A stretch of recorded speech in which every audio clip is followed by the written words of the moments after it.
La primera serie de predicaciones y de estudios que tendremos en este 2018. Espero que os sea de bendición y espero que podáis venir a esta serie y a las dos predicaciones siguientes. Y para empezar, sin más dilación, vamos a leer el capítulo 21 del Evangelio de Juan.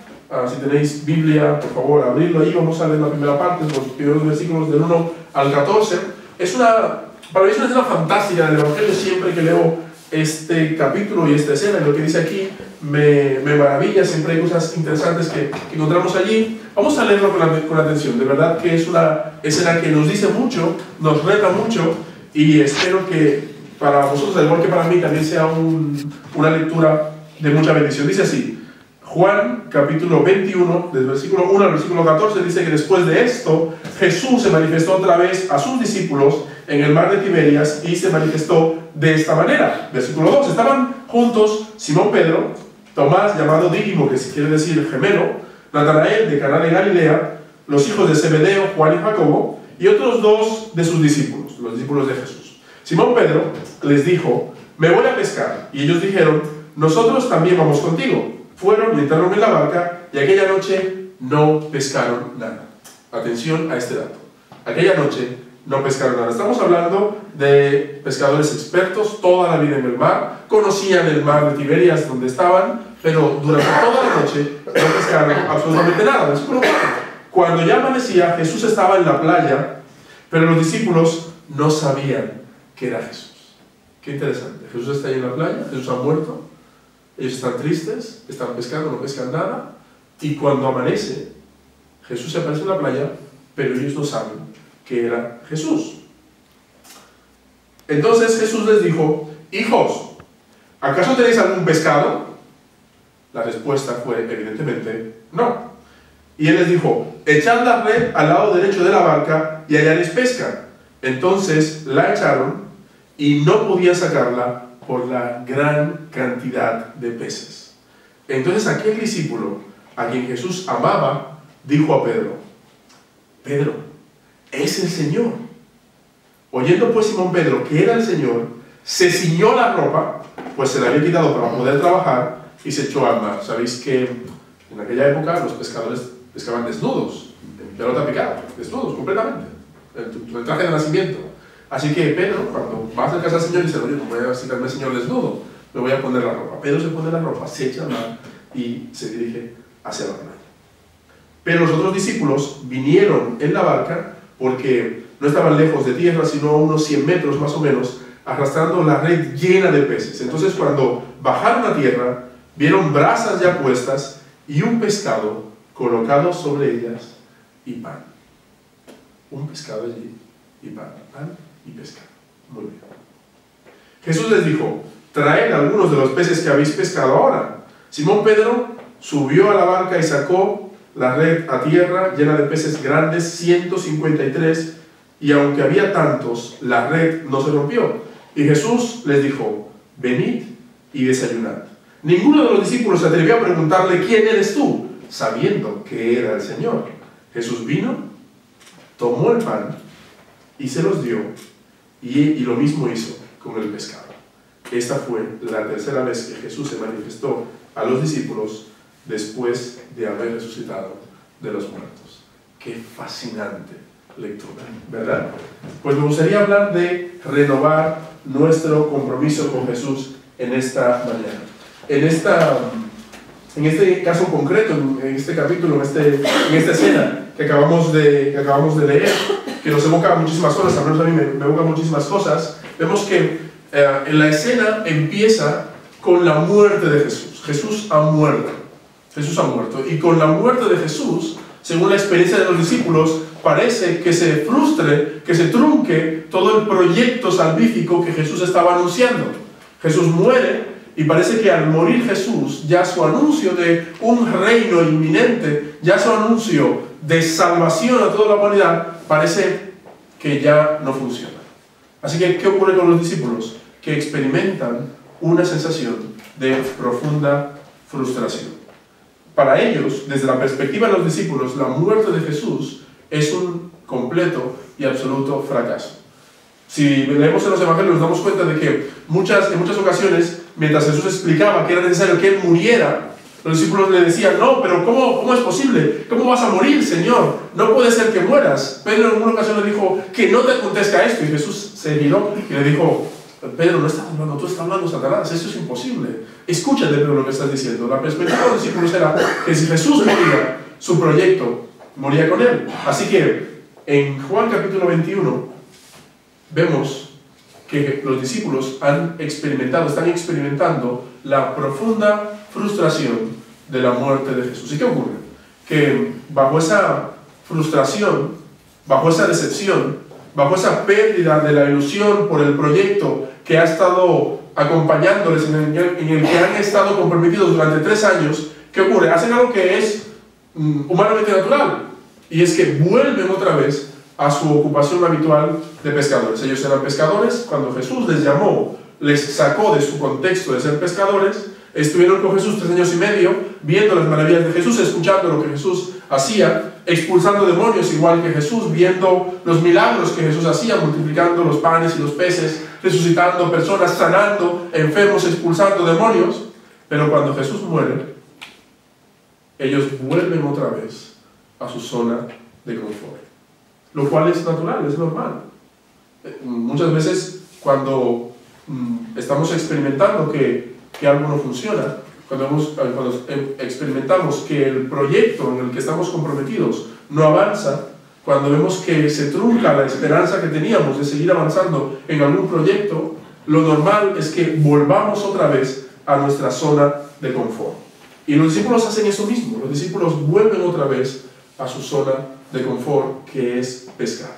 Pero hay una nota curiosa en el capítulo 21 de Juan, que aunque ellos vuelven a su zona de confort, que es pescar, eran expertos pescadores, podían pescar con los ojos cerrados y desnudos, evidentemente estaban desnudos, aún así, esa noche, dice el texto, no pescaron nada. No pescaron absolutamente nada. ¿Qué ocurre entonces?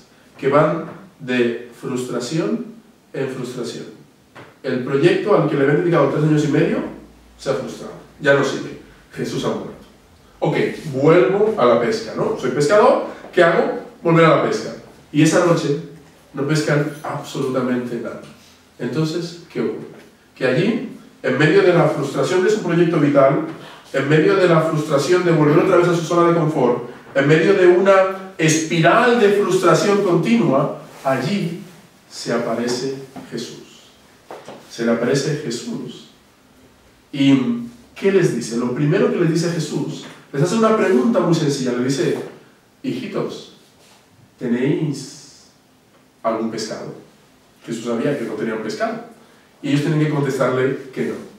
Pero a mí me llama mucho la atención que Jesús les haga esta pregunta. Jesús conecta con su experiencia vital a través de una pregunta simple y sencilla. Jesús quería conectar con ellos. Jesús quería llamarles la atención. Jesús quería que ellos vieran que Él estaba allí en la playa.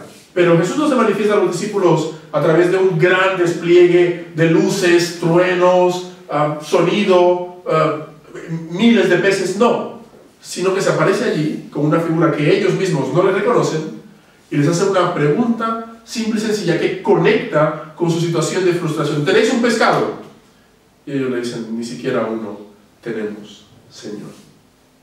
Y a mí me llama mucho la atención esto. ¿Sabéis por qué me llama mucho la atención? Porque en muchas ocasiones, cuando nosotros estamos atravesando problemas y dificultades, cuando estamos atravesando crisis, posiblemente podamos estar en medio de una espiral de frustración continua, lo que nos gustaría, nos encantaría, que el Señor se revelase a nosotros de manera poderosa.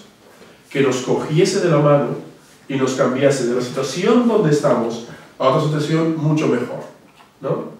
¿Quién lo ha dicho en medio de una crisis o de algún problema? Trágame tierra y escúpeme en Punta Cana, por ejemplo, ¿no? Sería fantástico, ¿no? Y nos encantaría que el Señor se manifestara en medio de la situación de crisis nuestra y la cambiara por completo. Pero en el caso de los discípulos no fue así. Jesús se apareció normal, común y corriente, sin mucho despliegue, y lo único que les hizo fue una pregunta que conectaba con su necesidad. Y esto me hace acordar de una escena en que un profeta de Dios, el profeta Elías, según lo que nos dice el libro de Reyes, ocurrió algo muy parecido a esto. Después de que el profeta Elías se había jugado su vida por el honor de Dios, después de que había combatido contra la idolatría del pueblo de Israel, después de que se había enfrentado nada más y nada menos contra la reina idólatra de Israel en ese momento.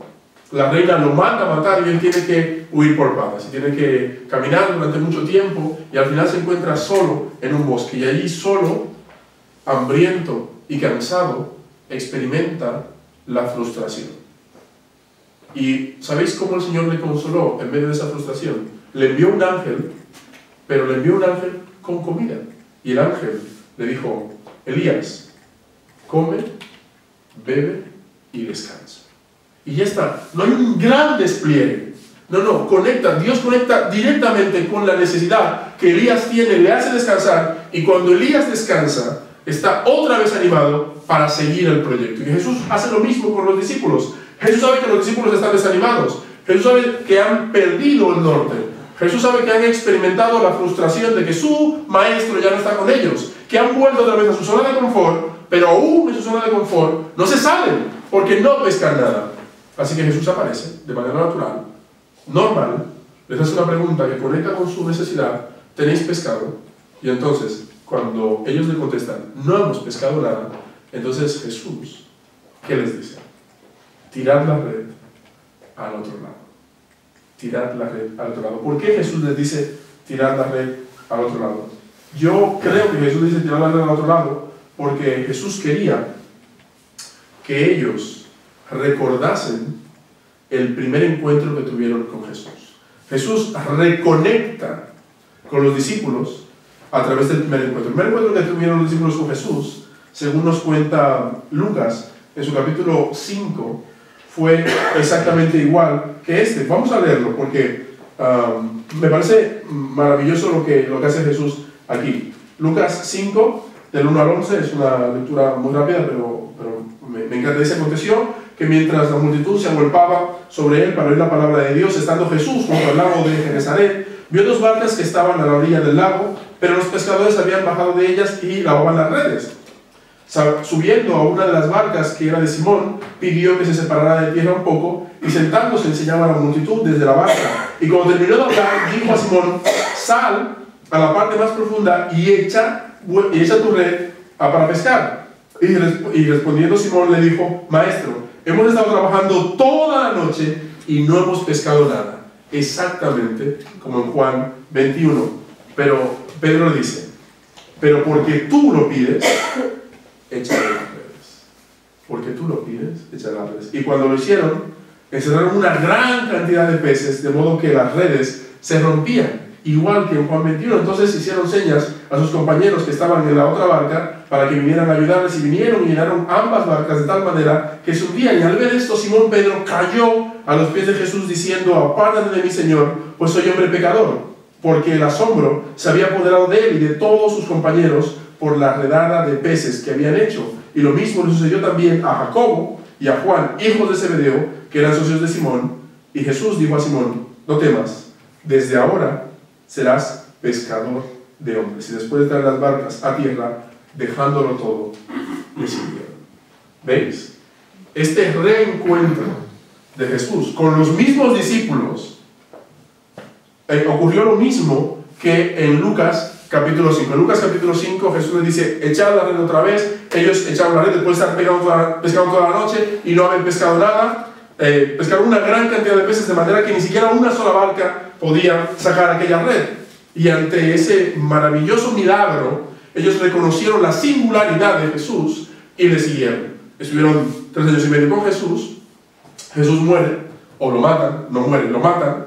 Y con la muerte de Jesús, ellos experimentan la frustración de que el proyecto al que habían dedicado mucho tiempo ya no continúa. Vuelven otra vez a su zona de confort. En la zona de confort intentan salirse otra vez, no se salen, y Jesús se les aparece y les hace experimentar lo mismo que al principio.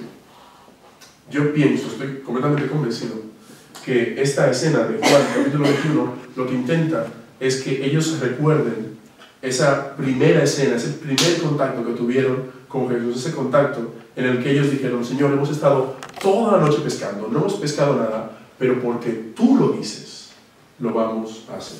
Eso es fe. reconectarse con Jesús implica un acto de fe, implica una obediencia a su palabra, implica reconocer quién es Él y seguirle, aunque nos parezca un poco ilógico. Y ¿sabéis qué? Que también lo que me llama mucho la atención de esta escena es que ellos están allí, están pescando, Pedro está dentro del agua, no pescan nada, está amaneciendo, parece ser que la situación se complica completamente, parece ser que ese día no van a sacar ni un solo pez de allí, es decir, es una situación bastante negativa. No sé si alguna vez habéis experimentado en vuestra vida que nada de lo que hacéis sale bien, que si hacéis una cosa, si hacéis A, sale mal, si hacéis B, sale mal, si hacéis C, sale mal, y hagas lo que hagas, parece ser que no te sales, que tienes las cartas marcadas, que nada sale bien. No sé si has experimentado eso alguna vez, yo lo he experimentado, y se pasa realmente mal, pero me llama la atención que en medio de esa espiral de frustración de los discípulos, Jesús se aparece a ellos, y cuando Jesús aparece en la escena, el signo cambia por completo. ¿Y por qué cambia? ¿Cómo cambia? Cambia simplemente por la presencia de Jesús. La presencia de Jesús hace que cambie completamente todo. Jesús transforma la experiencia de los discípulos solamente estando allí. La presencia de Jesús lo cambia absolutamente todo. Como dice el salmista en el Salmo 30:11, has cambiado mi lamento en baile, me quitaste el luto y me vestiste de alegría. Cuando Jesús está presente en un lugar, lo cambia completamente todo. Así que en este año 2018 que recién empieza, estamos en enero, tenemos todo el año por delante para ser comunidad, para hacer la obra de Dios, para comunicar su evangelio, para traer esperanza a la gente que necesita esperanza. ¿Qué tenemos que tener presente? ¿Qué tenemos que tener en cuenta? Lo más importante no es la habilidad que tengamos, no es la facilidad de palabra, ni los medios técnicos, aunque bienvenidos y gloria a Dios por ellos. Lo más importante para que una iglesia cumpla su misión es que esté allí la presencia del Señor. Porque sin la presencia del Señor, entonces seremos como Simón y sus compañeros, toda la noche pescando, con nuestras fuerzas, con nuestra habilidad, con nuestra capacidad, con nuestra experiencia, pero sin pescar absolutamente nada. La renovación con el compromiso de Jesús implica reconocer su presencia, implica pedir su presencia, implica realmente que vamos a poder salirnos, vamos a poder avanzar, vamos a poder seguir adelante, vamos a poder cumplir con el proyecto del reino de Dios solamente si la presencia del Señor está en medio de nosotros. Y en esta mañana nos encantaría reconocer la presencia de Dios. Nos encantaría reconocer la presencia del Señor, la presencia de Jesús. Y una de las formas más visibles y más prácticas de reconocer la presencia de Jesús en medio de la comunidad, en medio de la celebración, es a través de esta mesa, del pan y del vino. Jesús dijo que todas las veces que hagamos esto, hagamos memoria de Él. Que hagamos memoria de su sacrificio, de lo que significó ese sacrificio, y que de alguna manera eso implicaría una presencia constante del crucificado y resucitado en medio de su pueblo. Y por eso, durante estos 6 meses primeros del año, al menos hasta junio, julio, vamos a estar celebrando la Santa Cena cada 15 días, porque queremos experimentar la presencia de Jesús en medio de la comunidad. Queremos que realmente sea la presencia del Señor la que cambie por completo nuestro signo, que no sea nuestra habilidad, nuestro conocimiento, nuestra capacidad, sino como en esta escena en la que cuando Jesús apareció, cambió por completo lo que estaba ocurriendo, también en nuestras vidas, la presencia de Jesús lo cambia todo. Ahora vamos a tener un tiempo también de canciones, y mientras cantamos, reflexionemos y pensemos en este acto que vamos a hacer. Vamos a compartir el pan como símbolo del sacrificio de Jesús, vamos a compartir la copa como símbolo de la sangre de Jesús derramada en nuestro favor, pero sobre todo queremos compartir esta mesa, queremos participar de esta mesa pidiendo la presencia del Señor en medio nuestro como comunidad y en medio de nuestra vida, porque entendemos que la única manera de renovar nuestro compromiso con Jesús, de reconectarnos con la misión de Dios, es si la presencia del Señor está en medio de nuestro. Que el Señor nos bendiga y nos ayude a celebrar su presencia, a pedir su presencia y a reconocer su presencia en nuestra vida cada día. Que el Señor nos bendiga.